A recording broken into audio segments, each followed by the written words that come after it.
Hi guys, welcome back to my channel, Edmund Mindaros, and for today's quick tutorial, I'm going to show you guys a few different ways on how to open up the local security policy on your Windows 11 or Windows 10 computer.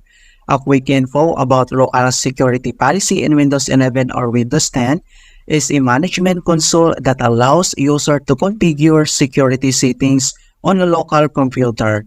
It provides access to a variety of security settings including account policies, user rights assignment, audit policies, and security options. Alright, so without further ado, and let's go ahead.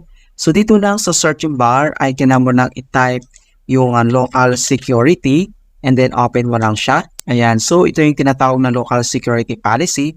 And another way para ma-open natin, so same procedure dito lang sa searching bar ng ating computer, ay kailangan mo lang i-type yung keyword na Secpol.msc.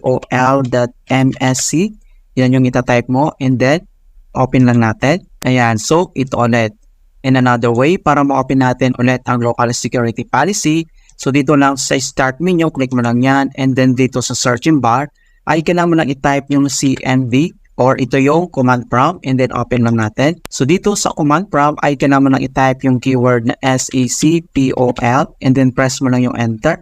Ayan, so na-open ulit. Okay, and another way para ma-open natin ang local security policy, so dito lang sa start menu and then dito sa searching bar, ay search mo lang yung control panel and then open lang natin. So dito sa control panel, click mo lang tong category and then select mo lang yung large icon.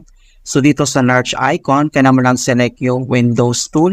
And then dito sa Windows tool ay makikita mo kaagad dito yung local security. So open lang natin. Ayan, so na-open ulit natin. And another way para ma-open natin ang local security policy, so dito lang sa start menu, so right click ka lang. And then kailangan mo lang select tong run. So dito sa run command ay kailangan mo lang i-type yung Gpedit.msc and then click mo lang yung OK. Ayan, so na-open ulit yung local group policy.